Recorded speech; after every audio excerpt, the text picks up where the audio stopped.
오늘은 이철우 경북도지사님, 제가 정말 존경하는 정치인인데 이분은 김천에서 국회의원을 3번 하고요. 그 다음에 재선 경북도지사인데 선거의 5전 5승, 무패입니다. 무패. 정말 이게 대단한 기록이고요. 실제 이거 정상 대선으로 갔을 때 조기 대선이 아니고 제가 여러 번 언급한 것처럼 가장 우리 보수 쪽의 4세대 지도자로 상당히 존경받는 이런 훌륭한 분입니다. 오늘 한번 모시고 여러 가지 현 시국 상황 그리고 경북도의 현안 들어보도록 하겠습니다. 오늘 지사님 검색해보니 MBC나 좌파 쪽에서 화제인데 윤석열 대통령님이라고 부르잖아요. 예. 근데 옛날에는 대통령 각하 이래 부르는데 이제 앞으로 윤석열 대통령 각하라 부르자. 그럼 헌재도 각하될 거 아니냐. 헌재 어떻게 예상합니까? 제가 아침에 페이스북에 윤석열 대통령 각하 부르기 운동을 하자 이렇게 했거든요. 왜냐하면은 과거의 대통령들은 다 이승만 대통령 각하, 박정희 대통령 각하 이렇게 불렀거든요. 그런데 김영삼 정부부터 우리 시대에 안 맞다 이래서 님으로 부르기 시작했는데 이제는 윤석열 대통령 탄핵이 각하돼야 되기 때문에 그래서 윤석열 대통령 탄핵 각하될 때까지 윤석열 대통령 각하 이런 운동을 벌이면은 국민 요청이다. 그래서 헌재에서 각하시킬 거 아니냐. 그래서 저는 당연히 각하될 것으로 생각하고 있습니다.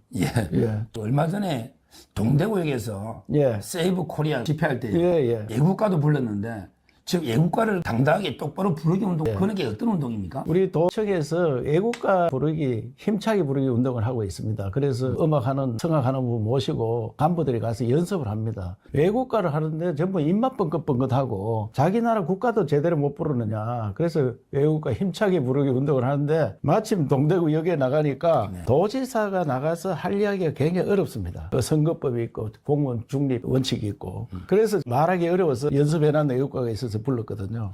그걸 또 민주당이 고발한다 그러니까 민주당이 고발했는지 누가 했는지 모르겠습니다만은 고발을 실제로 해서 도청이 안동에 있는데 안동경찰서에서 연락이 왔더라고요. 조사한다고. 그래서 우리 젊은이들이 애국가 부르기 운동을 하면서 나도 고발하세요. 이래가 밈이 생길 정도로 애국가 부른다고 고발하면은 대한민국 사람 다 고발돼야 되는 거 아니냐 이렇게 이야기를 하고 있습니다. 우리 지사님이 계속 주장하는 게 윤석열 대통령이 복귀하면 윤석열 대통령 점령 이걸 열자. 이게 가장 와닿는데 이거는 어떤 의미로 보면 됩니까? 저는 이번에 윤석열 대통령 계엄을 내란몰이, 내란죄 이걸 했다 하는 것이 사상전에 걸렸다. 대통령이 현직에 있으면서 내란이란 권력을 잡기 위해서 하는 건데 권력 있는 사람이 무슨 내란을 하느냐. 그래서 대통령이 내란죄가 아니면 다스릴 수 없으니까 이걸 미리 연구했다가 덫에 걸었는 거예요. 그걸 언론에서 모두 받아서 내란죄로 처벌하자 이렇게 걸려들었는데 제가 경상북도 도지사람에서 하도 답답해서 사상전이었던 거다. 이걸 국회에서 기자회견을 한번 했습니다. 그게 걸려들었다. 그렇기 때문에 이것은 이제 국민들이 알게 되었고 젊은 청년들이 알게 되어서 중앙지법에서 풀어줬잖아요. 석방시키 줬잖아요. 그렇게 헌법재판소에도 굉장히 고민이 많을 거예요. 이 자체가 아무런 죄가 없는 사람을 탄핵을 해놓은 거 아니에요 지금. 그렇기 때문에 탄핵이 당연히 각하가 될 거고 각하가 되면 대통령이 돌아오면은 윤 대통령 2.0 시대를 열자. 트럼프가 2.0이라고 하잖아요. 그러면 윤석열 2.0, 트럼프 2.0 둘이가 맞짱 뜨면은 우리가 얻어먹을 게 많잖아요. 그래 그런 대통령을 보내서 대한민국을 살려야 된다. 그래서 2.0 시대를 열자 이렇게 이야기를 했습니다. 지금 트럼프 대통령 이야기했는데 트럼프 대통령은 윤 대통령하고 이재명 사이에서 어떤 행보를 할까요? 그러면 불을 보듯이 뻔합니다. 미국은 중국을 봉쇄하는 게 제1 목적입니다. 중국과 가까이 지내는 것은 모두가 다 처벌하게 되어 있어요. 그 와중에 우리가 중국과 세세 문제가 아니고 중국하고 러시아, 북한을 멀리 해서 외환의 죄로 걸려고 했잖아요. 내란과 외환의 죄만 처벌할 수 있으니까 두 개 걸려가다가 미국 눈치 보고 뺐습니다. 그것도 딱 걸려가 있을 거고 또 북한에 돈 줬는 것도 미국에서 핵 문제 때문에 봉쇄하고 있는데 돈을 줬는 거기 때문에 그건 100% 미국에서 걸 수가 있는 문제입니다. 그렇기 때문에 저는 이재명 그분을 꼭 건당하는 문제가 아니고 미국에서는 중국과 관계를 철저히 보고 있습니다. 제가 미국 모 인사를 만났더니 내가 중국하고 어느 정도 가까이 지내나 그런 것까지 다 물어볼 정도로 중국하고 우리가 관계할 것도 있지만 막무가내로 중국에 지원해주고 중국과 가까이 지내는 걸 미국에서 굉장히 견제하고 있습니다. 지금. 아까 윤석열 시즌 2가 되면 개헌 이야기도 하더라고요. 대통령 아니고는 개헌 못 하잖아요. 어떤 내용으로 개헌이 돼야 된다. 개헌에 대한 생각 어떻습니까? 저는 박근혜 대통령 탄핵할 때도 탄핵하지 말고 개헌을 하자. 87 체제를 끝내야 된다. 우리가 이제 선진국이 되었는데 작은 옷을 입고 있다. 옷을 바꿔야 된다. 이렇게 이야기를 했거든요. 20대 국회에서 제가 개헌 특위 의원들이 우리 당 간사를 했고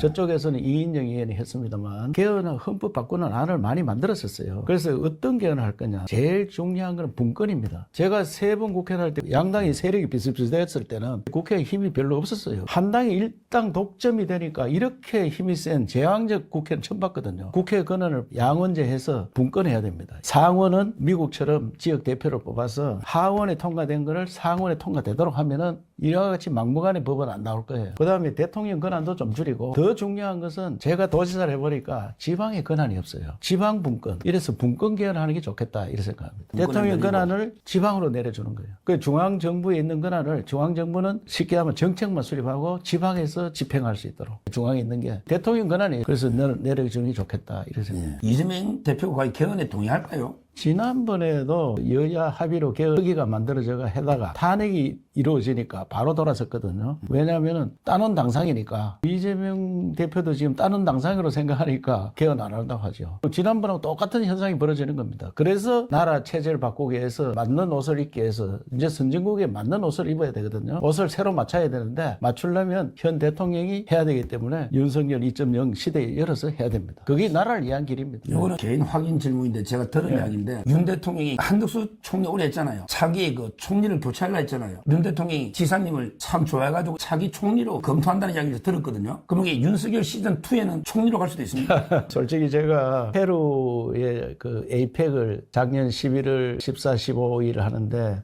대통령께서 같이 가자 해서 같이 갔습니다. 그때 참모들 다 같이 가면서 여러 가지 이야기 가운데 나라를 어떻게 할 거냐 많은 이야기를 했는데 제가 공개적으로 이야기하기는 곤란합니다만은 저하고 같이 했으면 좋겠다는 뜻을 분명히 해주었는데 저는 사실 연말에 개엄하기 전에 청문회 준비해야 되는 거 아니냐 생각을 했었는데 그 정도까지 있었지만 한 번도 공개를 한 적이 없고 이런 말은 대통령께서 이야기해야 되기 때문에 그런 어떤 일이 어떻게 벌어질지 모르지만 언제든지 나라에서 부르면 나라를 위해서 불구덩이라도 더 가야 된다는 각오를 가지고 있다는 말씀을 드리겠습니다. 예.